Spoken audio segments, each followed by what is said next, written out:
is perhaps one of the more vital of our publications. I've selected that for the present series. For historical orientation, the material was first distributed in the form of letters and lessons to students about 1940. It first appeared in print in book form in 1942, therefore approximately 18 years ago. In the interval since the writing of the book, there have been many and marked changes in our way of life. And looking back over the years and trying to estimate the changes, it still seems to me that the essential principles as set forth have not been changed or greatly modified by any of the so-called discoveries of science or by the elements of modern progress. We say this with full appreciation of the fact that any work done by a human being must be dated. No individual can possibly penetrate beyond the sphere of experience. Therefore, it is a mistake to assume that any writing is infallible. It relates to its own times and to the conditions that exist in those times. And its lingering validity depends upon the degree of a basic truth which is contained in the principal premises and objectives of a given work.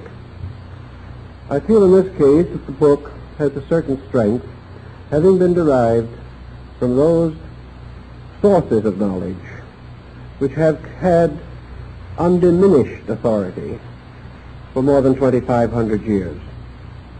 We may outgrow many things, but we have not yet and will not outgrow the need for virtue, the need to develop integrities, or the pressing requirement for individual security in troubled times.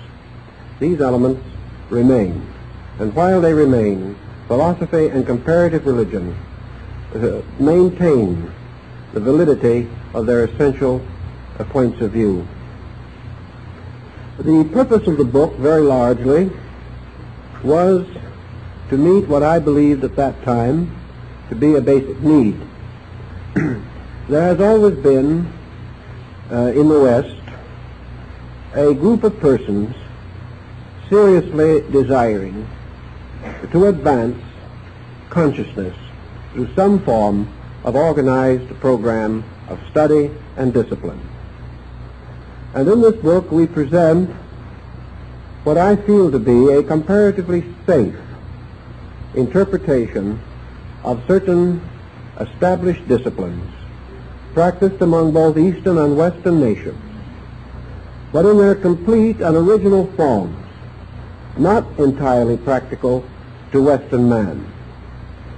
The human being must work against the reference frame of the conditions in which he finds himself.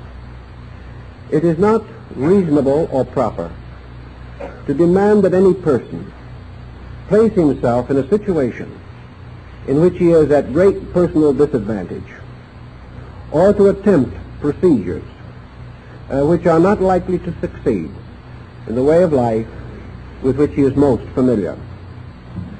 Our text, therefore, is concerned with a kind of yoga, a modification of East Indian philosophy, strengthened and directed through the contributions of other Eastern schools and brought into Western focus by means of Platonism, Neoplatonism, and Gnosticism.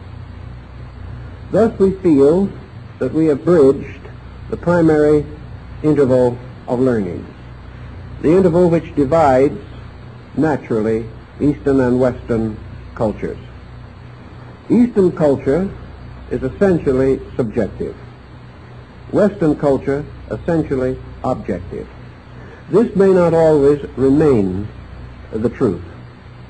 There is a continual process in nature which tends to lead to an alternation of polarities among living things.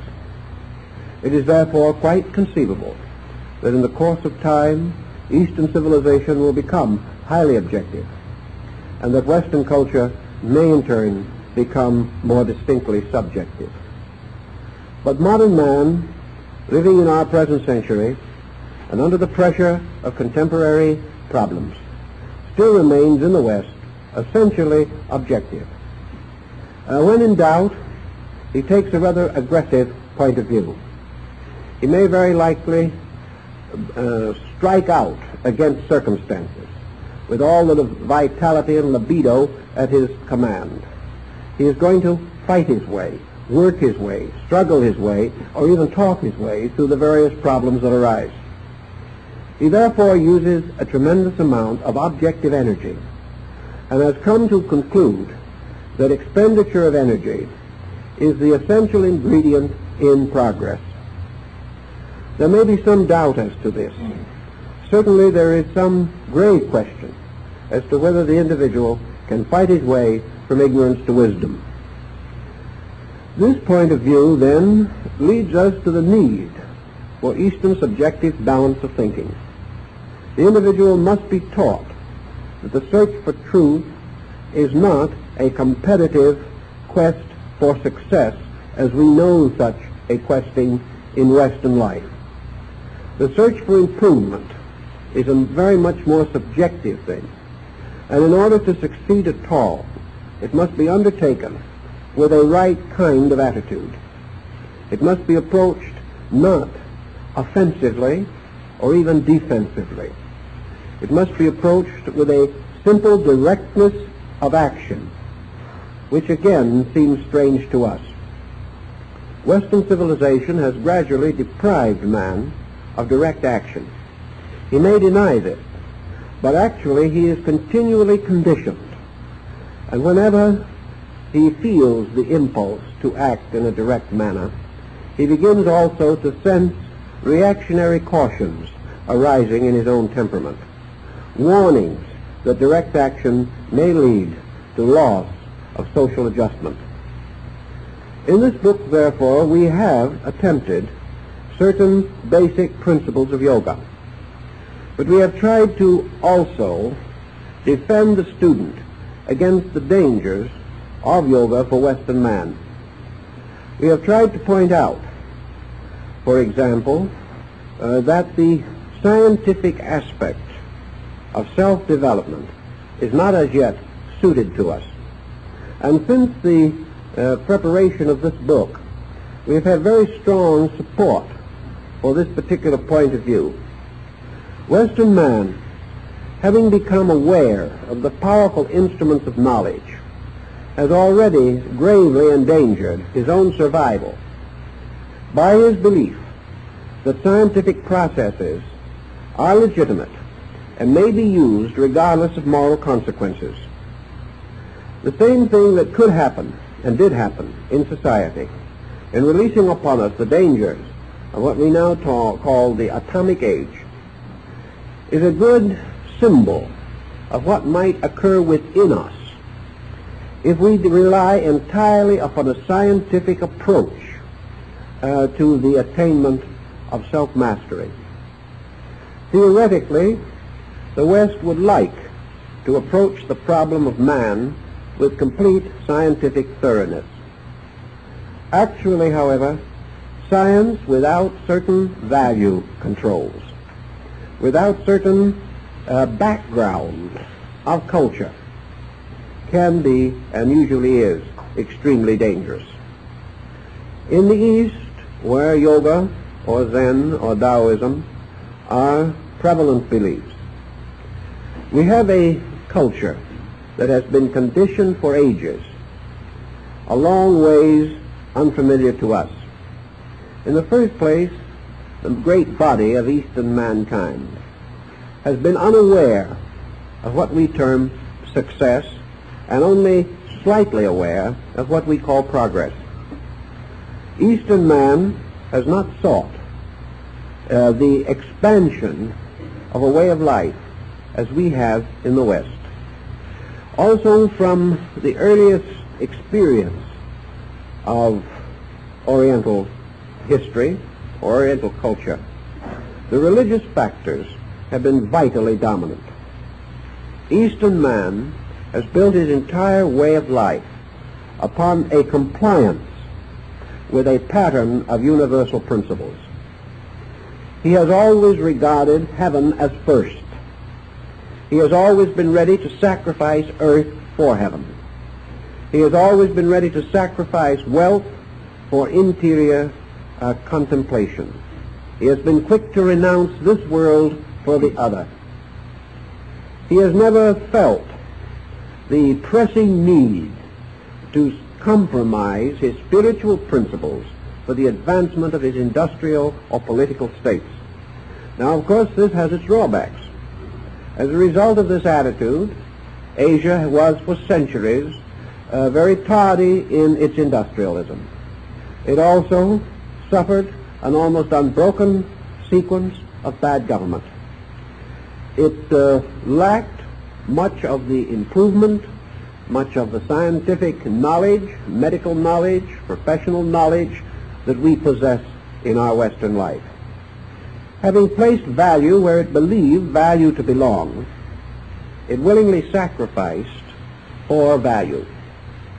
In our Western experience, value is now held largely in terms of objective success. Value means the security not of the soul, but of worldly adjustment. It means not that man becomes better, but that he becomes stronger. Not that he becomes necessarily wiser, but that he becomes more skillful. These differences affect our religious patterns. Western man is not conditioned for asceticism. He is not conditioned to take on, without modification, a way of life that has belonged to another people for thousands of years. We see an equally unfortunate situation when Eastern man suddenly tries to become Westernized. The result is a very unhappy and sometimes almost ridiculous situation. Eastern man has not the background to take on the perspectives and objectives of the West without at least a few generations of conditioning. Thus, in the East, Western practices and policies have led to great stress and to the disruption of the cultural life of the people. Our primary concern, then, is that the West is in need of a greater spiritual integrity. We need values. We see in the East certain monuments of these values. And let us again be quite fair about this. The term East is not synonymous with spirit, nor is it necessarily synonymous with value. When we speak of the East, we do not speak of a hemisphere populated with saints. We do not speak of a people faultless and utterly dedicated to their spiritual objectives. We speak rather of a polyglot, a people, many of them, not well oriented in their own beliefs, not free from selfishness or greed, not able to achieve world peace any more than we have in the West.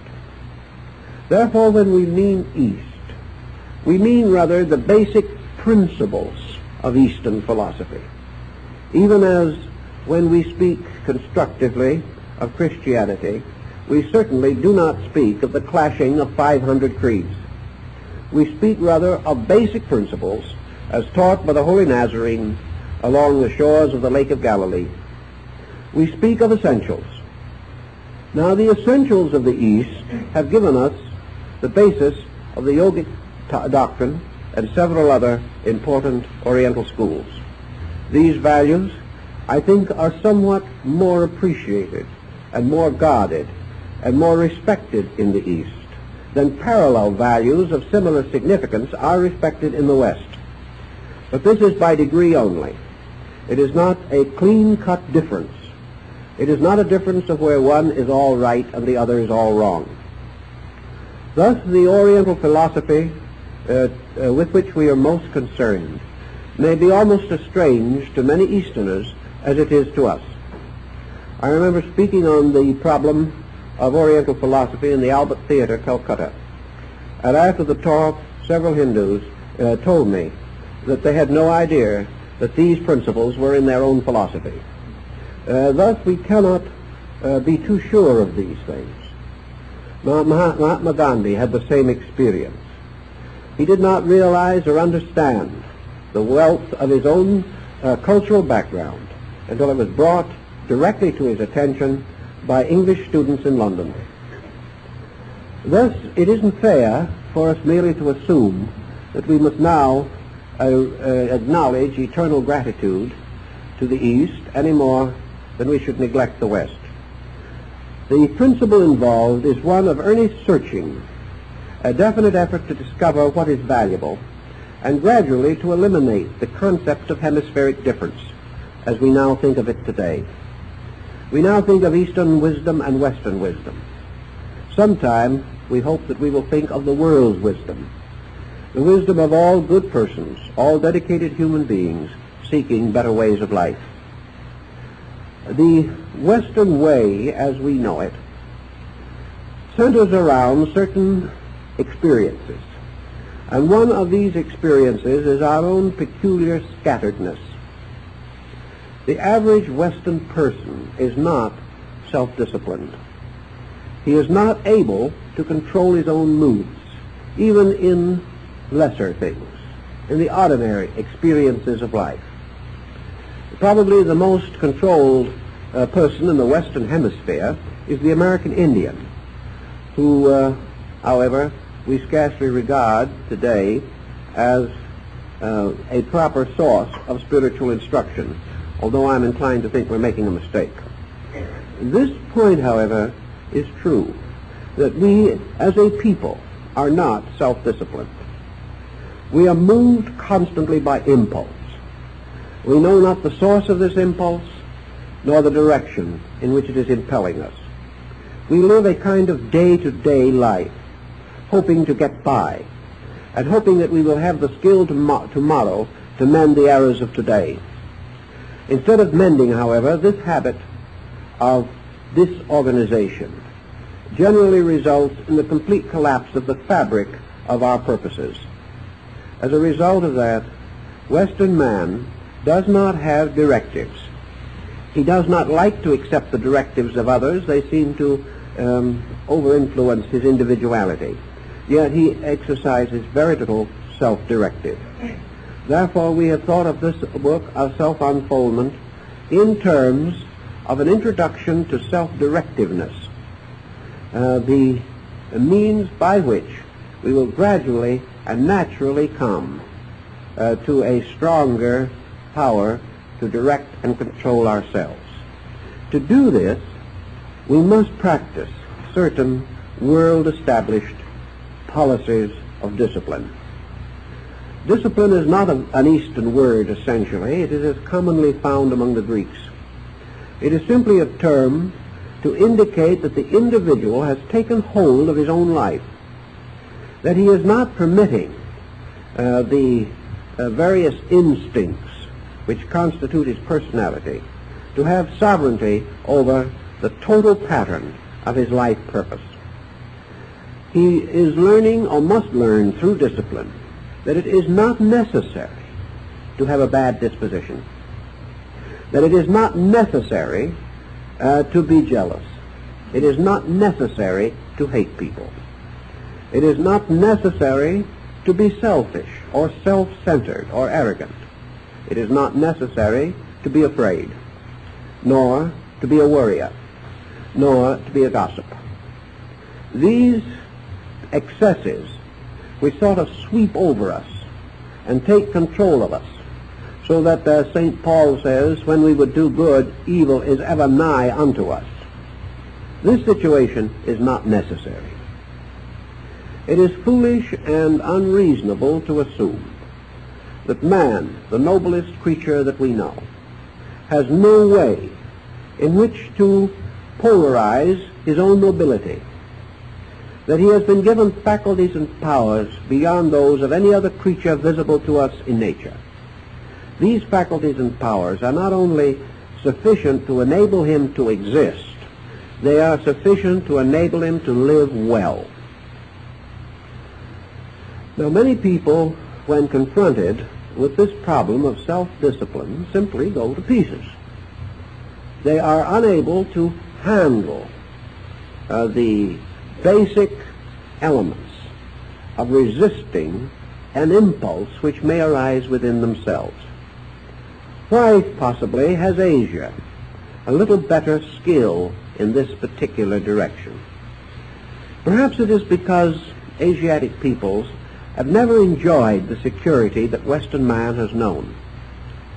Material life in the East was never such a wonderful and many-splendored thing that man could conceive of no better state. There was very little peace in the Eastern world any more than in the Western.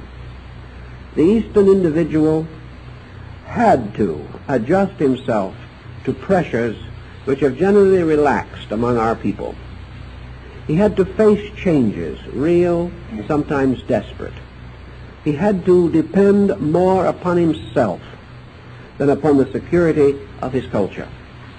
He never seems to have developed this attitude of blaming his politicians for what was wrong with him. He has never sensed that other people could give him a good world. He took the world with a strange, almost animal-like simplicity. This is the way it was. This is the way it is. And in this world as it is, each individual must do his best. Now, we take the world somewhat as it is. In fact, we are getting a little fatalistic about it at the moment.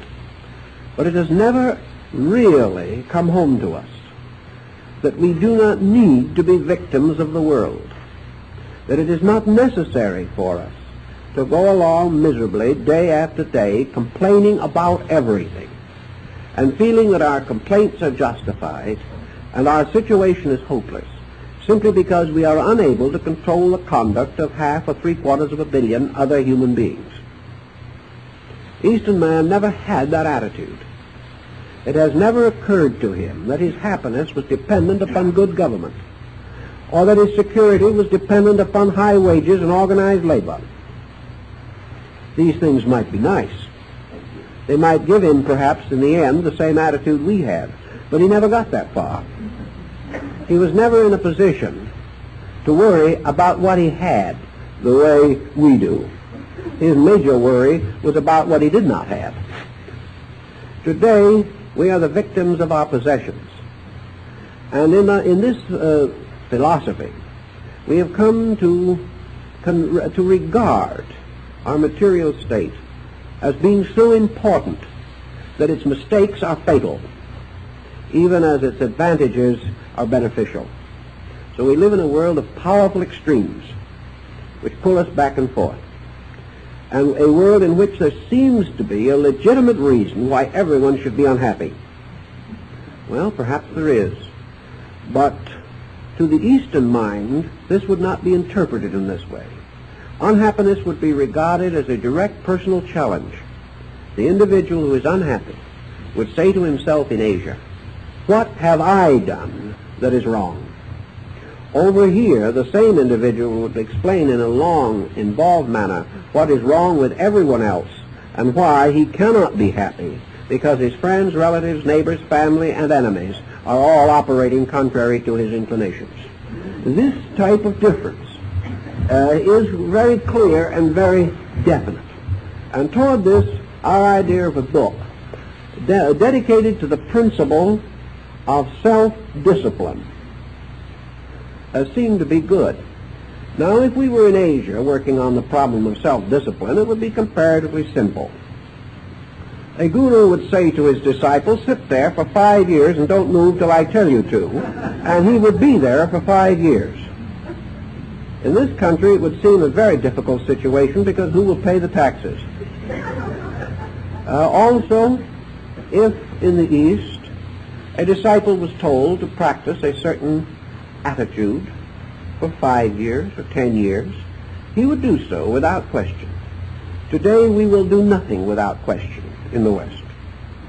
And much of our questioning is in the simple and solid hope that we are going to be able to question our way out of any effort on our own part, that we want to explain why anything we do not like is wrong, Anything we do not want to do is unnecessary.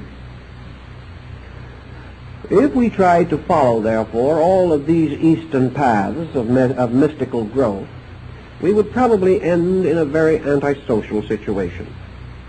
We would be forced to make decisions primarily unreasonable and unfair to other people.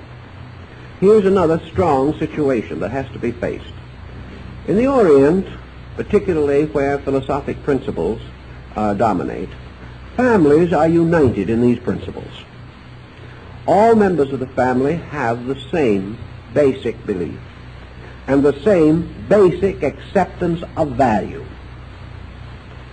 If, for example, a householder in India should decide to take upon himself the holy life and go out to become a recluse in the mountains, there would be no question as to the importance and the rightness of his doing so. His family and friends, his children, would beg him to do that which he believed to be right. Here such an action would be regarded as little better than an evasion of family responsibility. The question would arise, who will support who? This question does not arise where all members of the family regard the holy life as the most important and distinguished of all things. One way or another, the family would unite its resources and carry on. There would never be a question about this. It would not be an eccentric thing.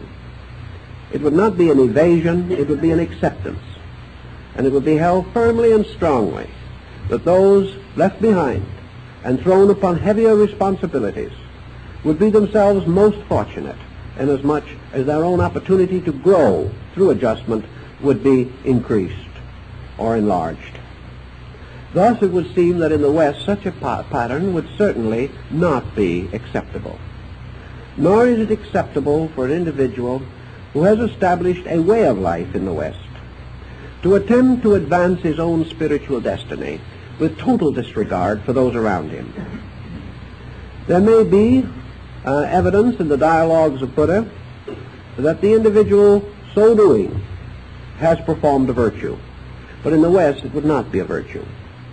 It would mean a shattering of a situation and the forcing upon other persons of responsibilities for which they are not prepared and for which possibly they have no inclination. Thus in the West, the householder's position is different. The scholar's position is different.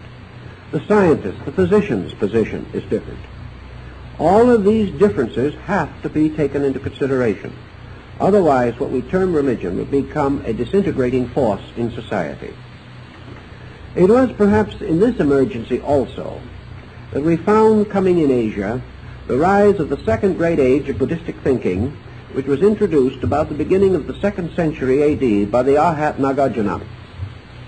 This was a modification of Buddhist philosophy, and this modification finally influenced practically all of the religious philosophies of Asia. It was the modification of the individual growing without excessive attitude or action, growing and unfolding without violent renunciations, growing and unfolding by working through the places he occupies, rather than attempting to shift the pattern of life. In other words, the virtue or merit, as it was called in Buddhism, was to be gained not only by devoting one's life to the spiritual abstractions, but could equally be gained by the unselfish dedication of one's life to the common service of the needs of others. Thus, growth was no longer a solo flight to nirvana. Growth became a dedication, an achievement through renunciation, the individual accepting the burden with a new internal understanding. This is applicable to Western man.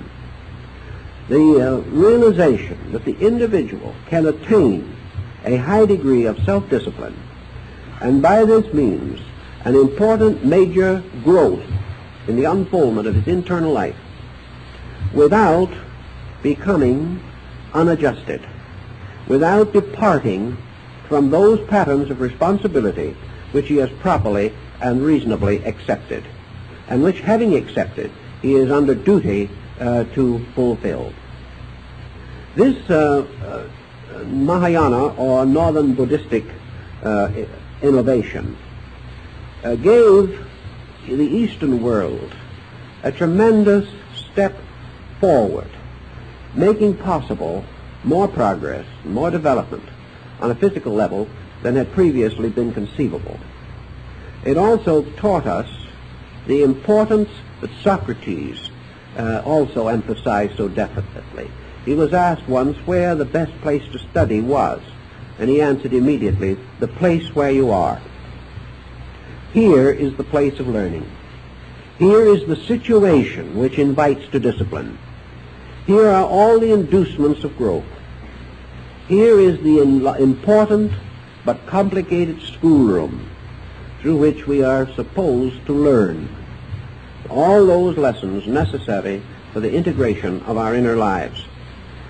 This, in a sense, makes more reason than perhaps our modern psychological attitude. For our psychological attitude has just a little of Brahmanism in it. In psychology today, the individual struggling for normalcy breaks all patterns, or many patterns, in the effort to regain his own integration. If a situation is bad, break it up, walk out of it, leave it behind. The Western physician is not at all sure that Western man is strong enough to work out a problem. More likely, he must walk out of the problem. Also in psychological thinking, the effort to achieve integration becomes a selfish project in a great many cases. It must be attained at the expense of something or someone. Eastern philosophy, particularly the Mahayana, indicates that growth is a personal thing, but it is the kind of a personal thing which, if properly administered, will never result in loss or pain to another person. That like spiritual wealth, which can be accumulated without causing others to be poorer, true grace of spirit, true inward life, does not require the help of our neighbors or our friends, nor does it mean that we should withhold any normal or reasonable help from them, or to advance our ways in conflict with their convictions about what is right. These processes are so quietly and internally firm that the individual can grow without hurting others. This point was of perhaps a little more consequence in 1940 than it is to many people of today, because many of you who will remember those years remember the extravagant efforts that were being made by religious groups in the United States to attempt a condition of spirituality. The search for truth was almost fanatical. The individual pressed on regardless of his own capacities or his own abilities, and totally ignoring his own debilities. To him, truth was a mysterious something that lay just beyond his reach, something he must struggle for. And he also had an optimism that somewhere someone would tell him about it, particularly at a reasonable remuneration. Thus, the schools and groups sprang up. I remember one group that had as its immediate goal the full and complete understanding of the Absolute. This was not thought of in terms of growth. It was thought of in terms of a trick of the mind, an attitude by means of which suddenly all ignorance was dispelled. This group did very well in its own way. Of course, no one ever achieved the promised end.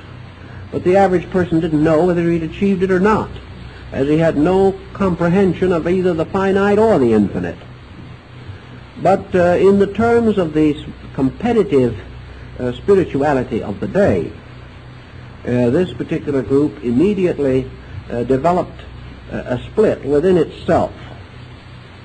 And a second group came into existence out of this one, proceeding further under the glowing title, The Absolute Absolute. This went on to infinity ad nauseum. There was no end to it. No one ever got there, but everyone was quite certain that some extraordinary state was available to them simply because they were citizens of the Western Hemisphere or had sufficient money in their bank account. This situation has somewhat cleared, but every once in a while we see a sad case of reaction. Actually, we still are a little optimistic, but many years of disillusionment has tempered our hopes. We are beginning to sense that whatever this thing is that man needs, this inner truth that he requires, is not going to be quickly attained. It is something that he must labor for, and his growth will be measured in the terms of the intelligent discipline with which he directs his own life. Now, discipline may itself need a moment of definition. Discipline is an action or a controlling by the will. It is the individual asserting value over impulse. The individual perhaps depends upon his conscience to determine that which shall be the directive of his discipline. But whenever a person, in the presence of that which is not right, strongly resolves to cling to the right, he has exercised a measure of self-discipline. The fullness of this discipline, of course, depends upon his understanding of right. The more he knows, the better his discipline can be. But knowledge does not necessarily result in discipline. Knowledge can be abstract. An individual can intellectually comprehend many things and live as a badly undisciplined person. Therefore, knowledge, wisdom, or understanding have little value unless they contribute to the individual's direction of his own conduct. This is the point that Plato so clearly makes, that no wisdom, no learning is valid unless it is proven or demonstrated by its effect upon conduct. Unless we become better, we are not better. Unless our ability to control negatives and sustain positives increases, there is no indication that our religions or our philosophies or our arts are meaningful to us. An individual can study music, and he may become informed as a musicologist. But for most people, the proof of his musical knowledge is his ability to exhibit that knowledge by an adequate technique in vocal or instrumental music. Thus, unless our impulses, our desires, our convictions lead us to the disciplines, as in arts or sciences, by which we become capable of using knowledge, of transforming ideas into impulses which may impel us to years of discipline or disciplined exercise. Until such discipline sets in, there is no movement within the consciousness. There is no essential change in the substantial nature of man. So disciplines have to be, but they must also be with a minimum of effort. And one of the points that is clear in all Eastern philosophy, and which we have tried to make very clear in this book, is the idea of effortless effort. Western man measures effort actually in terms of ergs of energy. If he is violently active, he is busy. Whether he is doing anything or not is not important. We seem to feel that if we see a man straining to the last ounce of his strength, that this individual is really giving everything he has. He may be, but he doesn't have very much, because this kind of exhibition is not solutional, except perhaps if he be a professional weightlifter. Outside of this, there is not much to be gained. Effortless effort is the Eastern way of approaching this tremendous sense of difficulty with which we have always surrounded the concept of growth. The moment we speak of growth or of discipline or of philosophical development, we sort of sense a long, gray-bearded schoolmaster with a willow switch in one hand, demanding that we produce our lessons and have them right, and punishing us for the slightest misdemeanor. In other words, discipline reminds us of school, and the moment we get out of school, we do not wish to be reminded of it again. So discipline has become a bad word. It has become almost as nasty a word as philosophy. It seems to represent hard work with very little profit. It suggests a kind of individual who is willing to dedicate his life to non-profitable enterprises, and therefore may die a little better but much poorer, which is considered to be a very serious disaster. In the East, the whole theory of discipline lies in the fact that no energy is required. The reason why we have to use energy in discipline at the present time is because the will, the energy factor, is itself divided.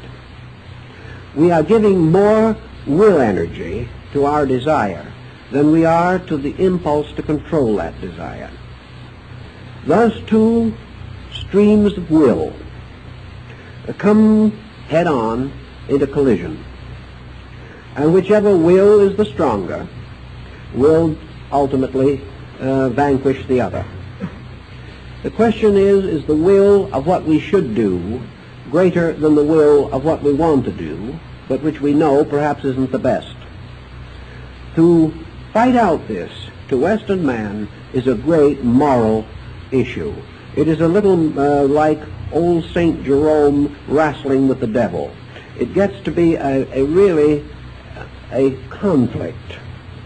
It becomes almost a mortal battle between the strength of our desires and the comparative weakness of our convictions. As long as the will is thus internally divided, we are not going to accomplish very much. Every time we desire in one direction, a counteraction of the will arise. Whenever we decide to be especially good, the desire to be not so good is also strong. In the Eastern philosophy, the answer lies in the simple unity of the will principle. The will must move in one direction. The moment this unity of will is achieved, the individual is no longer subject to this tremendous discord. So the East divides the will into two terms or concepts: divine will and human will, or divine purpose and human purpose. Unless the individual addicts himself completely to one or the other, there must be conflict. If he addicts himself, however, entirely to human purpose, experience proves that he has a bad time, because these purposes are not sufficient, and the human nature is not wise enough to lead its own compound to a state of security. Thus, the sacrifice of control usually leads to excess. On the other hand, the higher will nature of man depends for its power and authority upon philosophy, upon wisdom, upon an internal conviction about reality. The moment conviction becomes stronger than doubt, the power of the will is no longer in conflict with itself. Thus, in the Eastern concept of discipline, there is really no effort at all. It is merely a gradual education of what man wants to do. And when he wants to do that which is next and necessary, he does it without stress or effort. The only reason why we have trouble in growing is because there is something in us that does not want to grow. And that something is either selfishness or laziness. And opposed by this static, we have to use more dynamic than is necessary or proper to almost any project. And as we go through the book, some of these points were made clear. This, I think, represents the basic argument of the book, namely that there is not only the possibility of discipline, the need for it, that it is rewarded by a certain extension of inner ability. that the disciplined person, having fulfilled certain simple laws and rules of conduct, finds an internal available, becomes more and more aware of the basic realities within himself.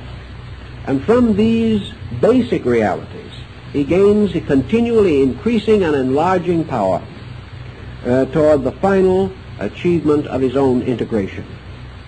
And he does this in a simple and direct manner, without any obvious symbolism, without any violent, tempestuous struggles, and very far from the Western concept that man must be forever locked in a deadly war with sin. The Eastern idea of sin is quite different. Sin to the East is simply weakness. And you can't fight weakness, because if you have anything to fight it with, you are strong. And where strength is, there is no weakness. The only reason why weakness wins is because no strength is exercised. And what we term sin to Eastern thinking is the individual simply failing to be himself. And as a result of this failure, involving himself in a series of situations which endanger his happiness, his security, and perhaps even his life. On these principles, then, we have tried to outline a simple textbook for thoughtful persons. And in honor of certain Eastern ideas, we have inserted here and there, through the text, groups of fables. Fables being, in a sense, a wonderful way of teaching. These fables are mostly mystical legends, which have enriched the literature of Eastern peoples. The wonderful power of the fable lies in its fantasy, and that this fantasy can strike directly into the emotional psychic content of man. If argument and discussion reach the mind, fable seems to strike into the emotional center of the individual. Fables are either pathetic, or they are happy, or they are gracious, or they tell us stories which move us. They cause us to select heroes and heroines, and to feel a certain antagonism to villains and other disreputable characters. The fable gives us an emotional warmth. It causes us to feel something rather than to merely think. This is another strong point in Eastern wisdom. The importance of man's feelings as guides and leaders to conduct. If the internal life of the individual is warm, in rich, beautiful feeling, he has another powerful defense against that which is unworthy of him. He finds certain emotional strength, the strength of his inner affections, his regards, his venerations. These things he gains courage from. They help him in moments of stress to do the thing which is beautiful, to cling to that which is fine or gracious or proper, as the Chinese might call it. So in the fables we have little stories about big problems. And these little stories help us to realize that big problems are really little, and that we have falsely magnified them. So between the allegory, the symbol, the fable, and the instruction, we hope that a certain insight will be gained, an insight which will enrich the person in a moderate, natural, relaxed, orderly improvement of himself. All things done graciously and kindly, without even spiritual ambition, but with this wonderful sense of adjustment to a life that is larger than our own. If we can achieve this sense of adjustment, much that is good will be attained. Now, there are certain sections in the book, and I have marked a few of them for little special consideration this evening.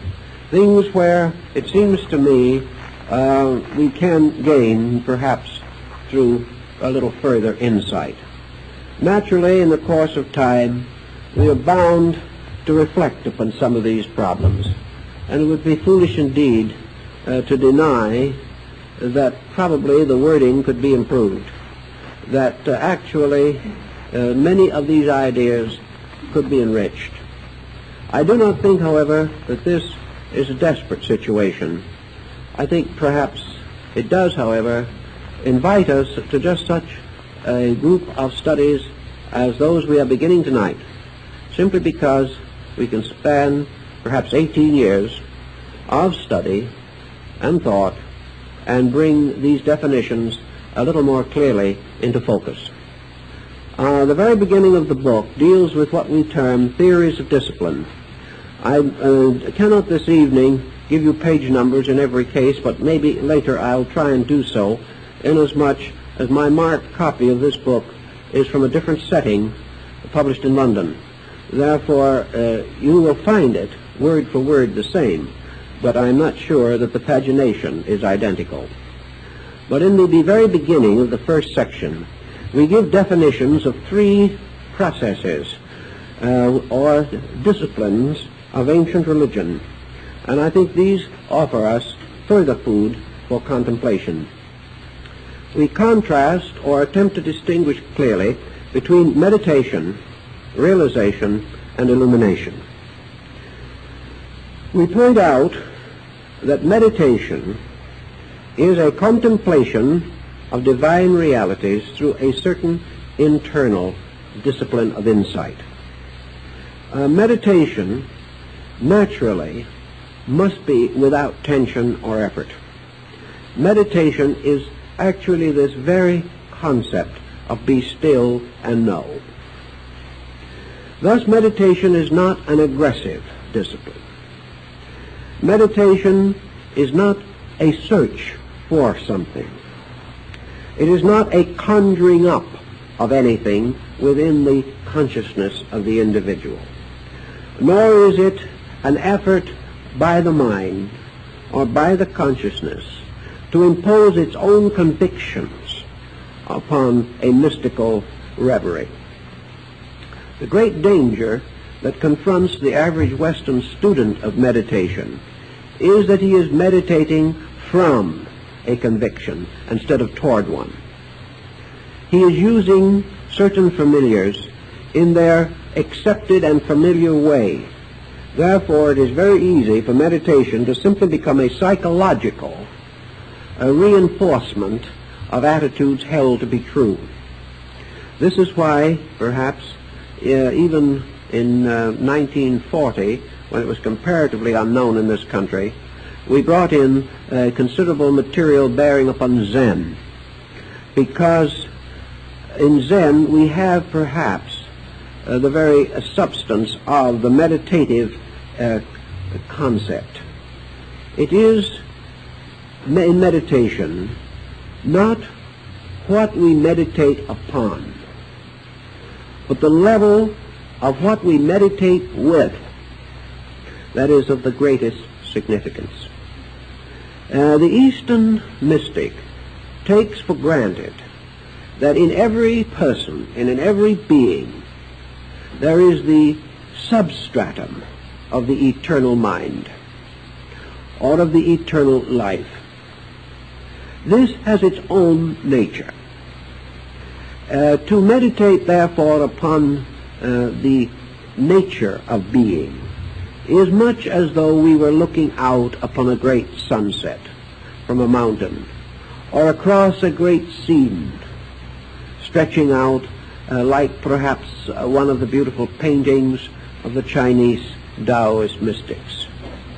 Meditation is man's becoming capable of acceptance, is becoming capable of so reducing the human equation in his own nature that he becomes aware of the divine equation.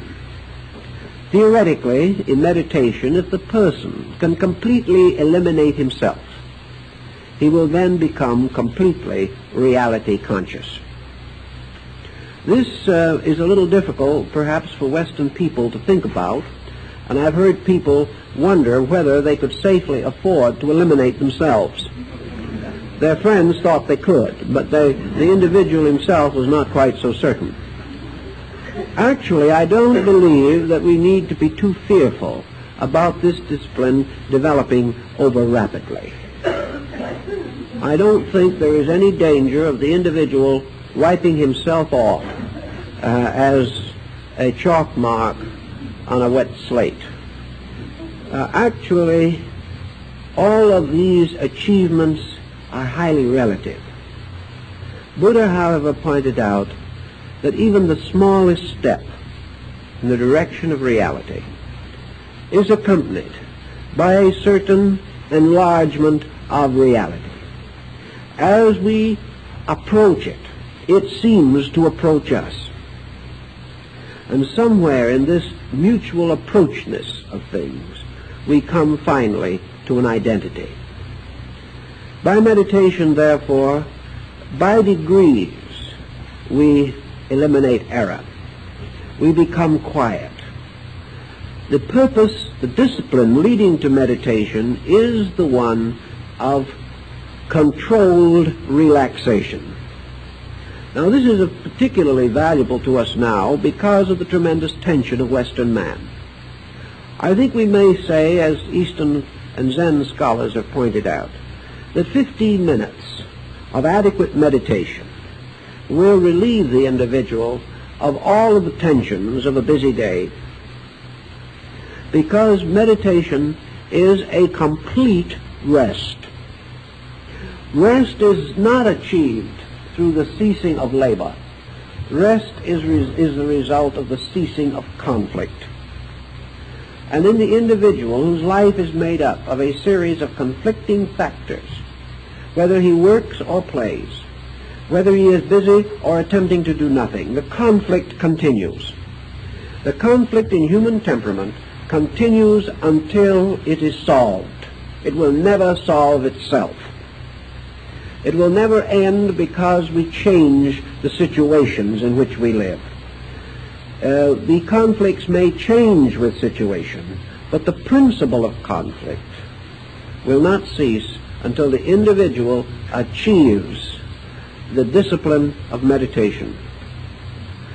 The discipline of meditation is one expression of the power of the person over himself.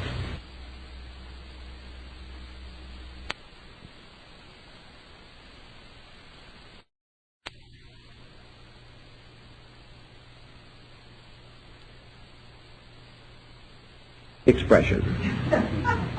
This is the common state of man. This is the Eastern fable, the simple little story which brings a tremendous fact home, whereas 1,000 words would not be as good as this one picture.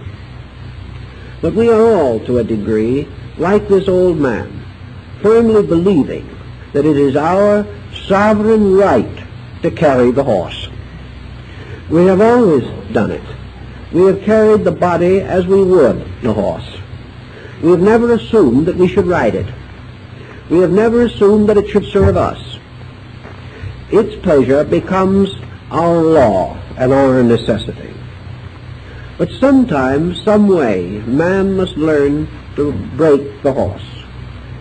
As in the Taoist analogy or the Zen analogy of the 10 bulls. We must gradually achieve victory over this animal personality, which has become the heartless taskmaster, the absolute autocrat of our living. If, however, we finally can break the horse by one real and strenuous effort, we then come into a close camaraderie with the horse, and the well-trained horse is perhaps happier and more fortunate than in any other condition.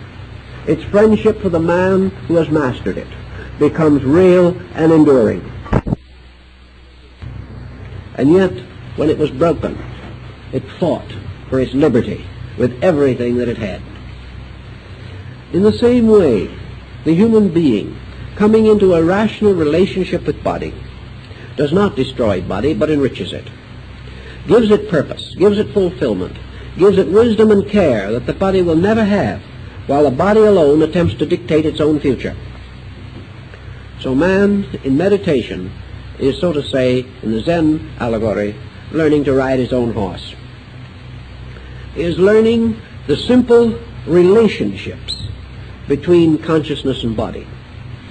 And he is finally learning that these relationships can be pleasant, that they can be better, more happy, and that every factor involved is improved as a result of this achievement. But whereas breaking the horse is a symbol of a very violent action, the Zen discipline is violent only in terms of how we would think it to be. We can't imagine any exertion greater than self-control. And we assume that we must gather ourselves up and become dragon slayers in order to overcome our own temperaments. Thus the achievement seems incredible. But actually, in meditation, we find it extremely simple. It is quite simple to let go. In fact, we let go every night when we go to sleep. And if we do not let go, we have a bad night. Thus, in sleep, we peacefully, happily, and optimistically give up our prejudices, our hates, our fears, and our doubts, and rest ourselves in the comfort of comparative not knowing, fully convinced that in the morning we will wake up with fresh energy with which to make new mistakes. Meditation is therefore a kind of waking sleep. It is the individual attaining freedom without unconsciousness, gaining the power to rest without first blocking every faculty of his consciousness in order to do so. This is not necessary. Man can rest awake. He can rest with his consciousness quietly and smoothly functioning.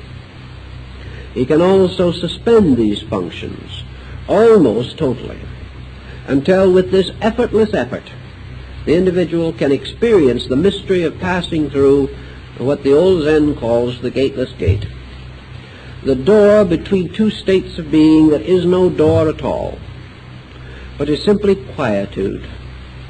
For in the quietude, the individual experiences this understanding, this inner mystery of meditation. And as the Lord walked in the garden in the cool of the evening, so in the quiet coolness of the collected light, man becomes aware. He is not even dogmatically interested in what he becomes aware of. He is not demanding awareness of this belief or proof for that idea. In meditation, he is simply accepting. He is permitting the infinite to move in its own infinite way. And this is a very wonderful experience. Now, some people make their mistakes, as this book points out, in trying to meditate morning, noon, and night. This is not the purpose of the discipline. The purpose of this discipline is that the individual shall have interludes, perhaps very brief interludes which become a dynamic kind of prayer. We do not necessarily feel that we must pray from morning till night, because we know in our better philosophy that our own conduct, hour by hour, is a continual living prayer, if it is right. But for a few moments, 5-10 minutes a day, we seek this re-identification with the essential fact. And through this identification, we have the courage, we have the quiet sense of value by which we can live the rest of the time with a good hope, with understanding, with tranquility and peace, and also with a higher measure of conduct because we have experienced beyond our previous state. So it is this quietude which simply lets the universe move through us, react upon us. But it is not negative, because it asks nothing, it demands nothing. It does not make itself an open hole in space. It simply relaxes personal tension in order that impersonal value may arise in consciousness and be accessible to us at any time. We are not seeking communion with the dead, We are seeking communion with the life that is within us. And out of this communion is our hope of additional strength and integrity. Now, the second of our disciplines that we mention here is the discipline of realization. Now, the very word realization means or implies something more active. To realize something is to suddenly become aware of it. Or realization may mean awareness of values that we have not previously known or recognized. Or realization of better meaning than we have formerly held to be associated with an idea, a circumstance, or an object. In our discussion, we mention realization here is the simultaneous understanding and acceptance of the divinity and the divine purpose in all things, the acceptance of the things as they are. But now this is not merely quietude. It is acceptance in a sense, but it is a process of acceptance. The individual has the right to accept or reject. And acceptance now is a kind of highly suspended activity.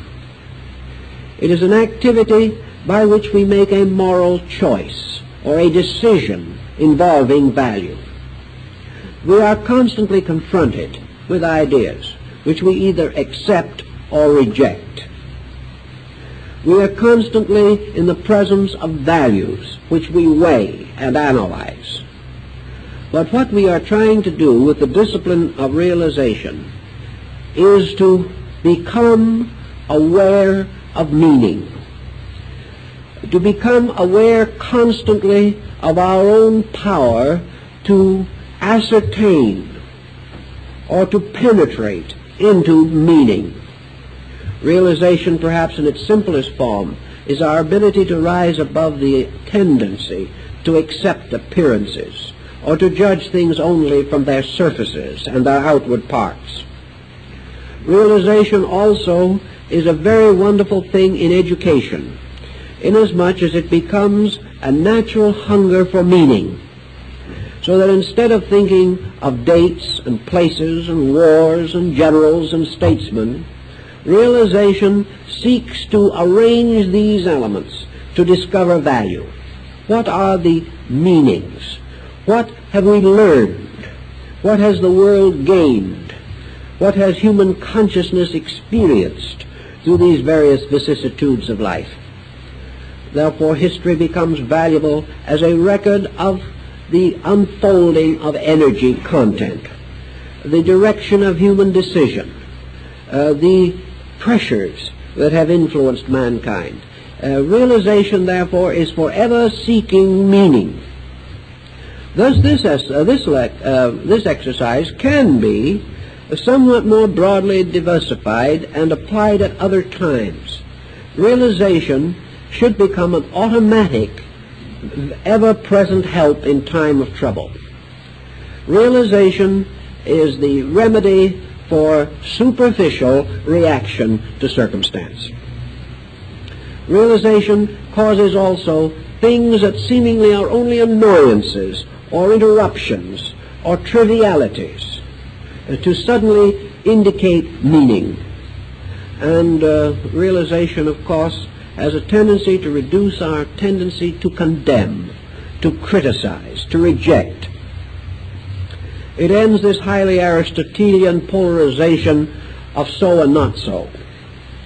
It causes us to be more patient, more considerate, and to search under action for its motives, for its lesson for us. The end of realization, therefore, as a technique, may be that we survey all existence and ask ourselves the simple question, what does this mean to me? How will it help me to grow? And how will it help me to become a better servant of the need of mankind, a better parent, a better husband, a better friend? How will it help me to guard against the intrusion of false opinion, by which I may be deceived or deceive others, and thus open my way to the most serious and unhappy consequences? Realization deepens. it also takes the edge off of unreasonable action. The more we realize, the less dogmatic we are, the less aggressive we are. Therefore, many people in the West feel that this is poor exercise, inasmuch as it takes away the sharpness of our own willingness to live and die for what we think. But unfortunately, up to now, we have only died for what we think, and the living part has not been especially favorable. So in this realization, then, we seek value, and the ultimate realization is, of course, the realization of the immanence of a divine plan, that all things that appear and manifest themselves exist only because they have a root in an eternal reality. Therefore, in some way, by their manifestation, by their expression, they reveal something of that which we can know. Science accepts certain measure of this in its doctrine of definitions, by which we come to know things by what they do. And if we are able to use the realization principle accurately, phenomena in all its forms reveals its own noumenal source. And when we see something, we become aware of the processes behind it, rather than the mere object itself.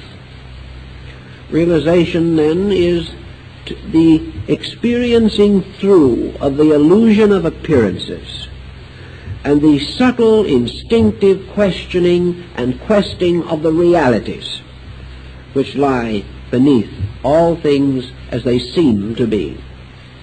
Thus we are really using certain faculties of our own. We are not simply depending. We are questing. And realization is a rather suspended but motivated, constant searching for the divine in the universe. And if we have this mood, not aggressively, we're not out seeking God every minute. We are not seeking God in the sense of a being or a person at all. We are seeking the God principle as it is manifested through the God working, not only in our friend but in our enemy, not only in the people we like but the people we have never known. It helps us, therefore, to have a better orientation. And realization is this constantly sustained, natural inquiry after truth. And if we can develop it, it will do us a great deal of good. Illumination is the third subject of definition here.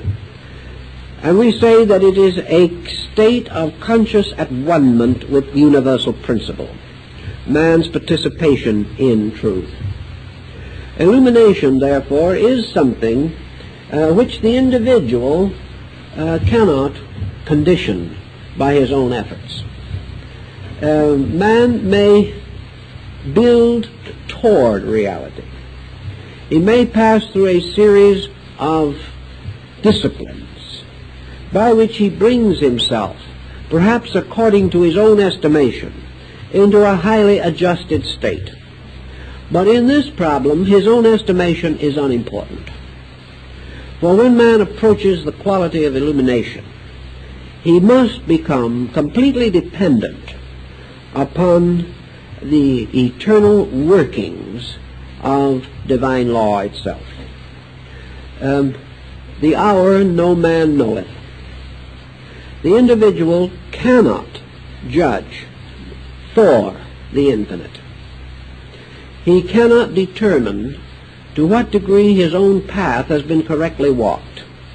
He can only take faith in certain sincerities, dedications, and in the realization that he is following a path where many others have gone before him, that the end of this path has always been at-one-ment, an experience of participation in the identity of the divine nature.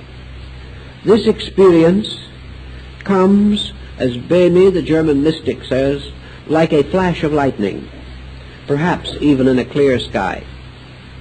It is a sufficient situation, having set itself by all the means in our power and means that are not in our power. And when the hour is right, when the condition is right, when the being is right, when the adjustments which we have attained are perhaps as perfect as we think they are, when everything is as it should be, there is this experience of participation in total value. The individual suddenly becomes at one with life. Obviously, an experience of this kind is handicapped or limited by the bodily dimension. Man's human body is not an instrument suited for such highly attenuated experience. Even the most subtle parts of the body, the brain and the nervous system, are not able to sustain this vibratory rate for any length of time. The window must open and close. The light must come, perhaps only in the instant, as in the flash of light in the closing and opening of a camera shutter. Yet in this instant, there is a total existence. And in this mystical experience or illumination, the individual becomes immediately aware of an eternal fact. The vision ceases, the heavens close, the light is darkened. But man can never forget that which he has actually experienced. All report and testimony can be ignored, but that which is experienced, it is inevitably fixed in consciousness. Thus illumination, as Plotinus tells us, may be granted to a person only once in a lifetime, or perhaps not in this lifetime at all. Yet in its own readiness and in its own time, it becomes the final proof of the validity of discipline. It becomes the end toward which all discipline leads, namely a total state of being capable of bearing the conscious experience of truth. This total state may be consumed in a few instants. We cannot sustain it. But this continuity is unimportant, because once the total experience has flashed upon us, no other situation can ever take away its validity. Illumination, then, is the natural end of mystical disciplines, but it is an end which must not be selfishly sought. It is an end that is self-working, and that which attempts to attain it will probably forever bar it. But that which deserves it by the doing of other things will attain it in proper time. In a way, it is a little like happiness. The more we seek it, the more rapidly it escapes. But when we forget ourselves in doing other things that are right, we suddenly discover that we are happy. And in this discovery of spiritual happiness, spiritual identity, which we call the cosmic experience or cosmic consciousness, we achieve that which we have earned. And probably by the time we achieve it, we may have given up all hope of ever having it. But regardless of this, in our merit, nothing which we deserve can be kept from us. But nothing we do not yet deserve can be bestowed upon us, either by our enthusiasm or our determination. All of these disciplines, therefore, have a common factor of relaxation, a common factor of acceptances, and a common dedication to the great spiritual truth that it is not our will, but the will of heaven that must be accomplished. Otherwise, nothing is accomplished. On another page of the work, in the first chapter also, there is a discussion of the problem of loneliness. We have an idea that the individual who starts out to be spiritual is gradually going to end up friendless. We also have a feeling that spirituality is going to have a terrible cost, that we must pay for being good by giving up everything we like, that some way the way to God is a way of continuous sacrifice. Western man has made a fetish out of sacrifice.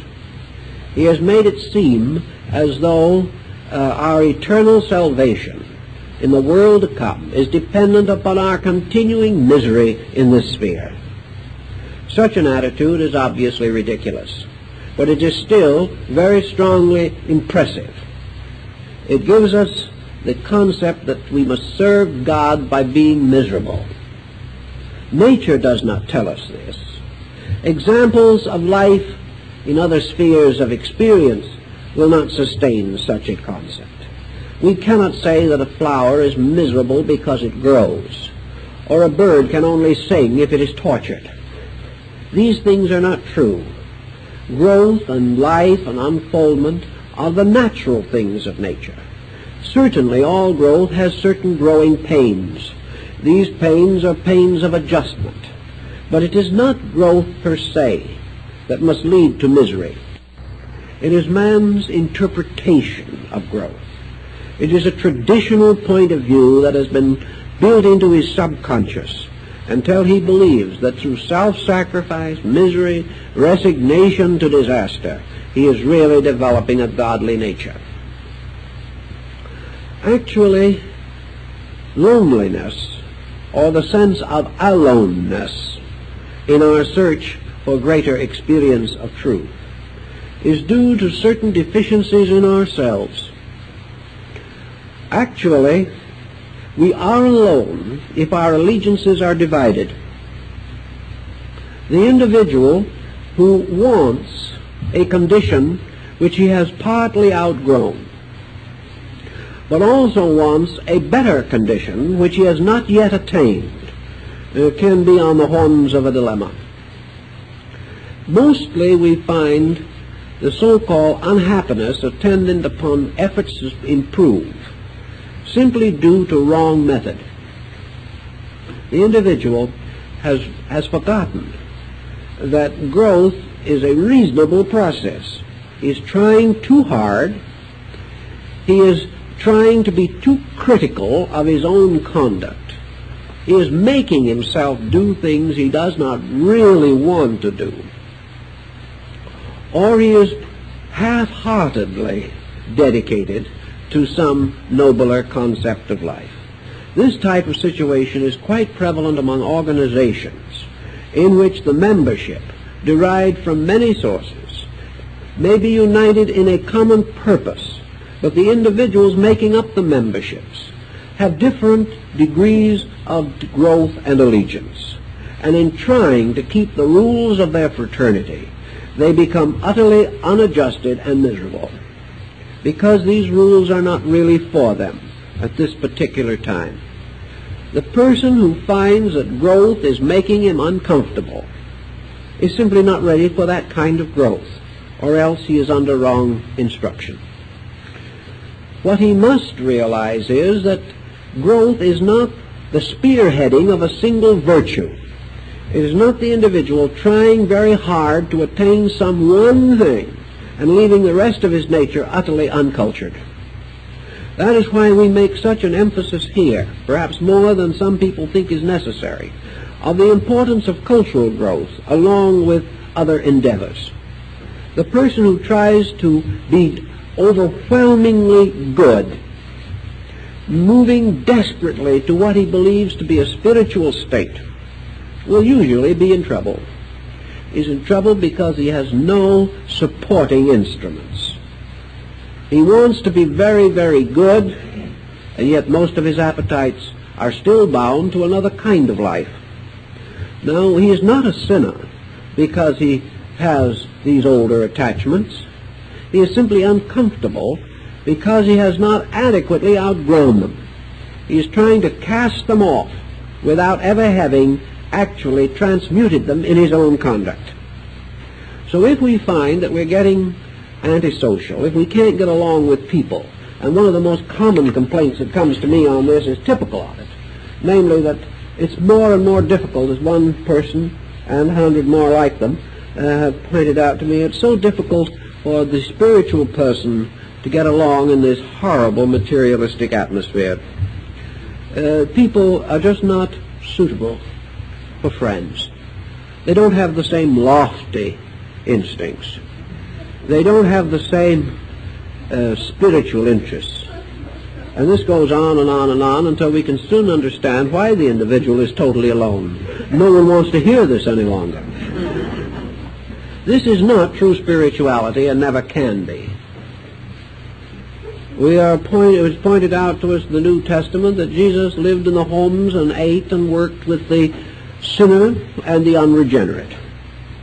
It isn't necessary for the individual to feel that he's alone in the world simply because he has achieved a certain sense of smug internal spiritual achievement and is therefore a little better clay, or perhaps not clay, but a little better psychic integration than those around him.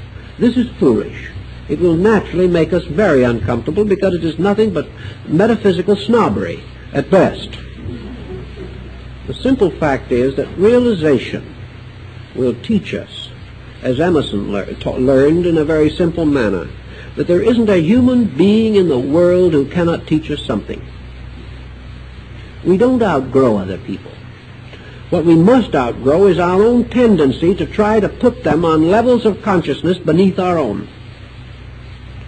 Work with them, understand them, share their interests, and you may discover that they will bring into focus neglected phases of your own experience.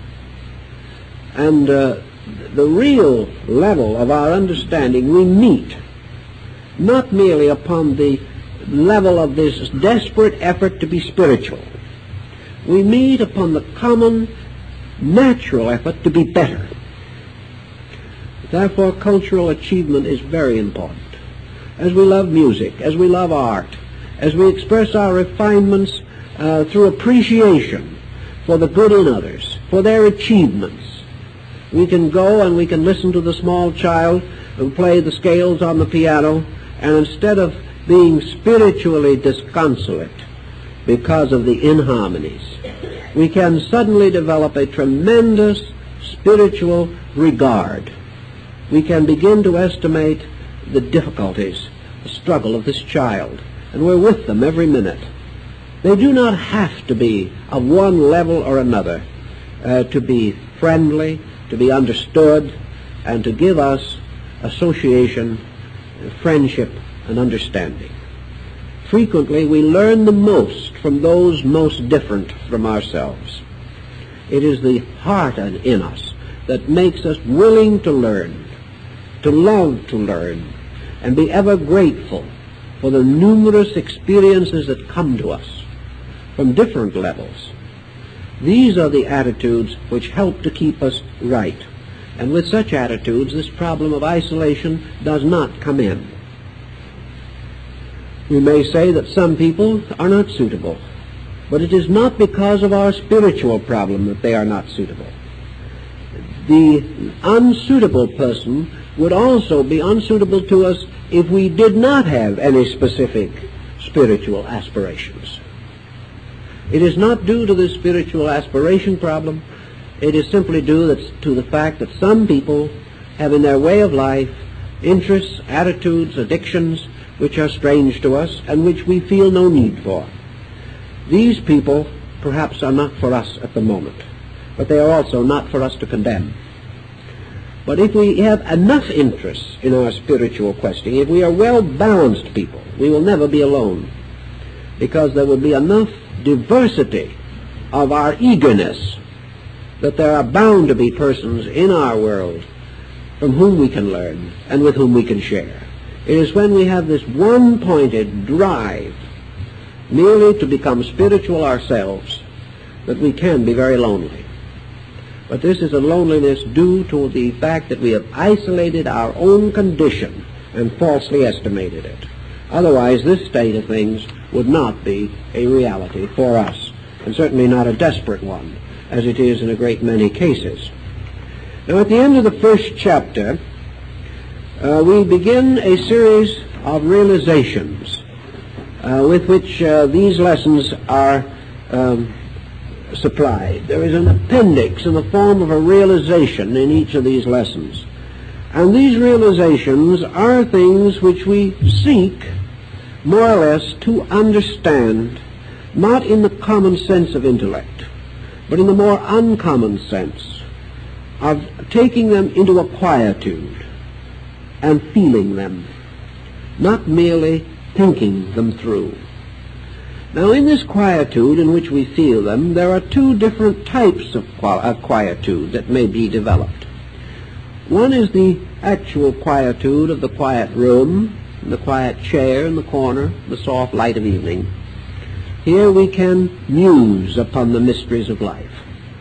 There is also the kind of quietude that comes perhaps in a more busy association, a quietude in which an all-pervading silence is not available.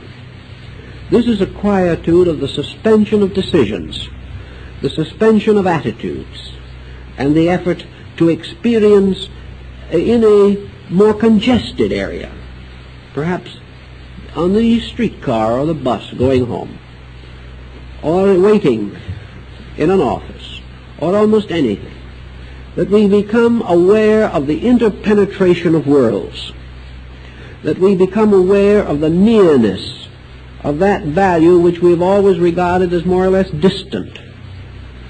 And in the first realization, we have the discipline of the individual reaching out toward the universalization of his own consciousness. Here we have the problem of the person beginning to realize, as he can and as he may, and according to the growing faculties which he possesses, this mystery. Not only he is not alone, not only can he never be alone, but more than this, he is not only a living thing, he is life. Actually, in the root of things, life is not similar or parallel, it is identical. And the search for universalization causes us to reach out into the common values of things. There is no fact, really, in our happiness. There is a fact only in happiness, which we may share with everything that lives, inasmuch as happiness is available to life. Happiness universally available is like fire, universally available but only manifested when flint and steel are brought together or the match is struck. Thus, universality is the absolute identity of all life, and the fact that gradually it is possible for the human being to experience life beyond his own. This experience at first is theoretical. Later it is sentimental. Still later perhaps it is intellectual. But ultimately, as the results of the disciplines of yoga, it is factual. It is the gradual recognition that we are not friends, we are not brothers, we are not relatives, we are not strangers, we are not foes, we are one being. And because of certain loftiness of insight, we have permitted this sense of oneness to be destroyed by the dividing elements of body reflex. By sensory perceptions we are divided. By interior experience of consciousness we are united. This is at first a highly theoretical point. There's no doubt about that. But it has certain practical values, both mystically and philosophically. For example, it gives us a certain mental or rational orientation. It gives us the gradual resolution, strengthening through time, to eliminate the concepts of difference, to eliminate most of the unpleasant conflicts which arise from our acceptance of the fact of difference. Religious differences are dissolved in religious fact. Racial differences are dissolved in humanity as one creation. As all forms of so-called inequality are finally reconciled in that quality which is the root of all things. And we are in the same position that Max Muller was in the religious level, when he said there never was a false religion unless a child is a false man. Thus, all things are the degrees of one thing. And to become aware of this is to let down certain resistances and to instinctively support in nature all processes which move toward unity, and to remove our support from all things which divide, segregate, or result in the mutual criticism or condemnation, one person of another. So in this first realization, we seek to experience something more of the fact of one God manifesting as one life through one creation. That this creation may be infinitely diversified within itself, we accept. But this diversity does not destroy unity, but takes place within unity. So that things, many of them apparently different, are like the leaves, twigs, and branches of a tree rising from one root and supported by one trunk. All life is one life. All mind is one mind. All soul is one soul. And from this we come into a new relationship with life, a relationship that is not biological but is truly spiritual. We do not expect to perfect such a realization immediately, but in the course of time we may be able to perfect it. Now, in the days when this book was first written, we had quite a group of people who were much concerned over the problem of karma. So I'd like to bring out just a few more reflections dealing with that theme.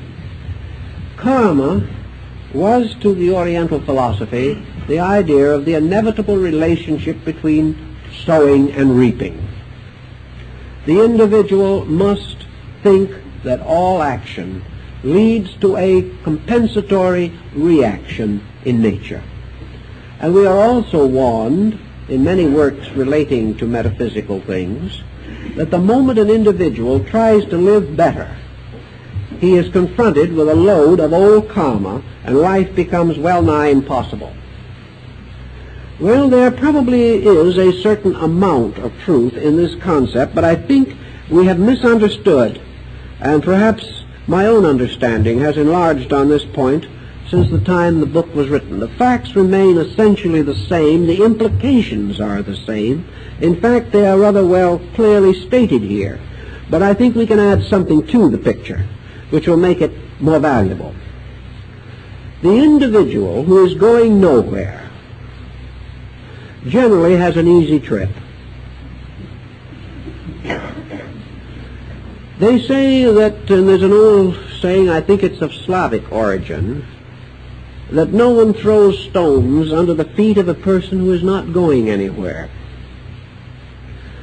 The motion of the individual, when it is in conformity with his world, or with the general direction of collective opinion, is naturally the least arduous. He drifts. Of course, he may drift on the rocks, but even that will be an easy, gentle drift until the crash comes. The moment, however, the individual takes hold of his own destiny, the moment he decides that he's going to live according to inner conviction rather than according to outer policy, he goes against the general currents of his time. The problems are not any bigger than they were before, perhaps, because problems around him do not change. He changes. But it is now a matter of value or importance to solve what was previously ignored, to accept what was previously disregarded or rejected, or to try to do things more thoroughly, more honorably, more intelligently than had previously been the policy. This may all be assumed to mean that things get more difficult. But the karmic action is within the individual himself. Once he believes something thoroughly, he must live it. And this requires a planned life, a purposed life, because the world around him does not share his common discoveries.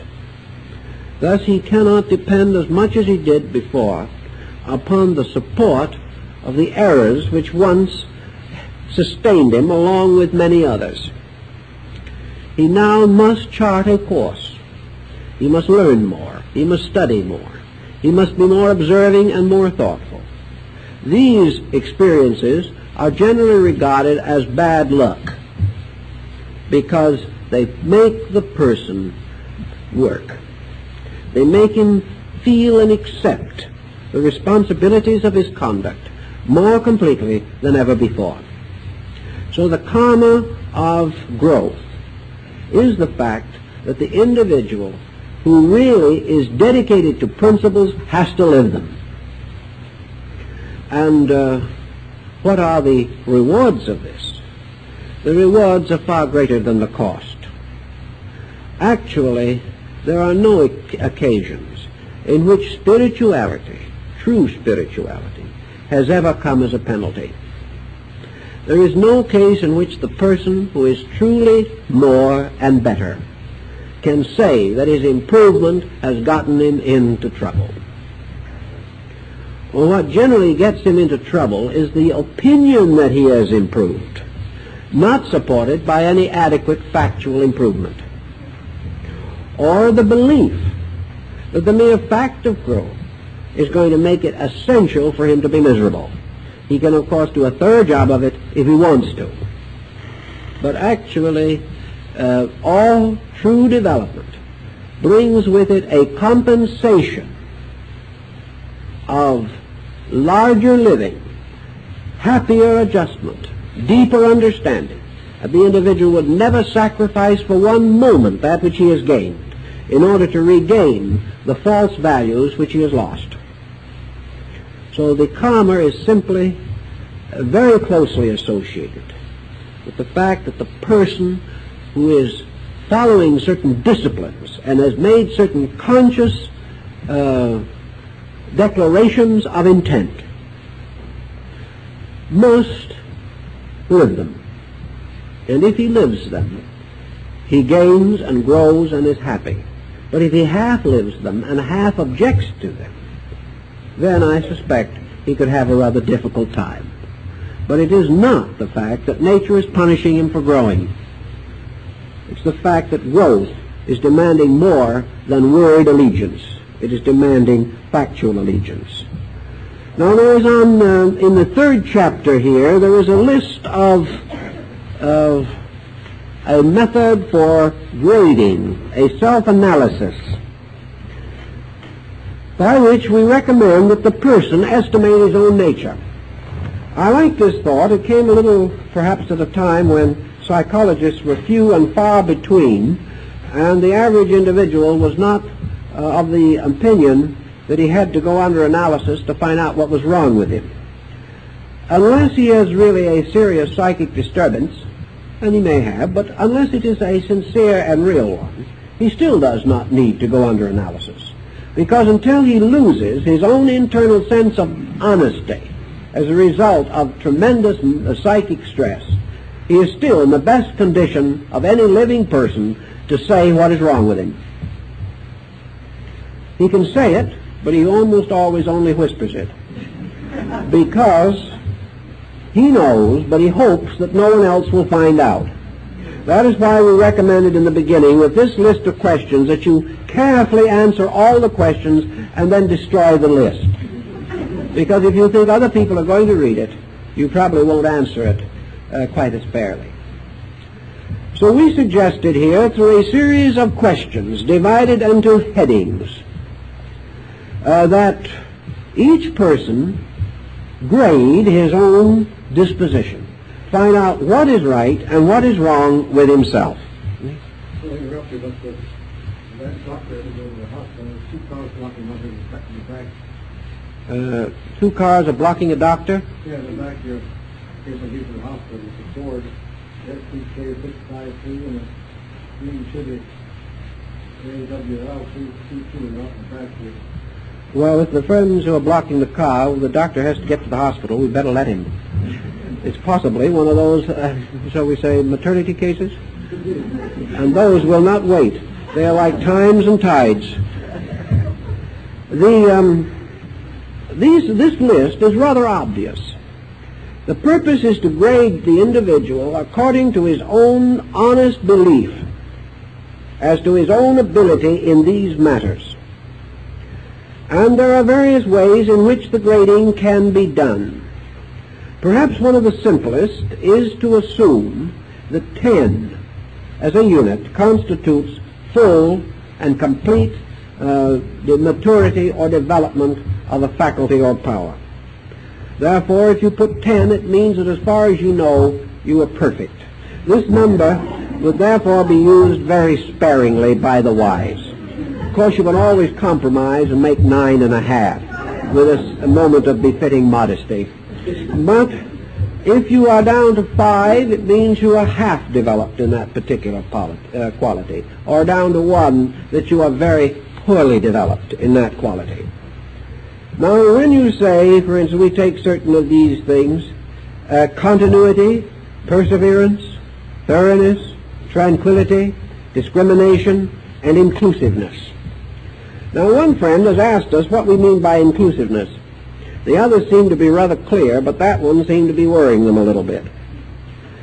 Inclusiveness, in the sense that I intended it to be used here, signifies the experience of the power to bring things into patterns without leaving things out. You know the old poem, I drew a circle and left him out? I believe Markham was responsible for the poem. And this idea of inclusiveness means, can you appreciate, can you accept, not through dedicated allegiance, but can you acknowledge the right, value, and importance of things you know nothing about, or have never been concerned with, or have even felt were outside of your sphere of interests, or beneath your dignity, or things which you could say would not advance any of your own higher cultural projects. Inclusiveness means the ability to bring things together and to include everything. To sense, if not actually experience, the unities of knowledge, the unities of value, so that you will not be in the condition in which you will say, this line of activity is no good. That one is meaningless. This one is nothing but highly developed corruption. That gradually we take things in and find their total values. The more we can include, the more of God we can bring into focus in our own lives. For there is nothing that exists that is not part of the divine power. And anything that we leave out is something of deity left waiting outside the door. About the time of this particular problem, there was a considerable amount of agitation due to the coming of certain foreign teachers of other races and nationalities, and there were strong prejudices against these persons. And the answer to that is rather obvious, that at the time of the birth of Jesus, he was born of a despised people, considered as nothing and less than nothing, the least of the colonies of the Roman Empire, and a cause of nothing but dissension to Rome. He did not come of a great and fashionable party, but of a party left out. And anything that we leave out may in truth be the key to our own survival.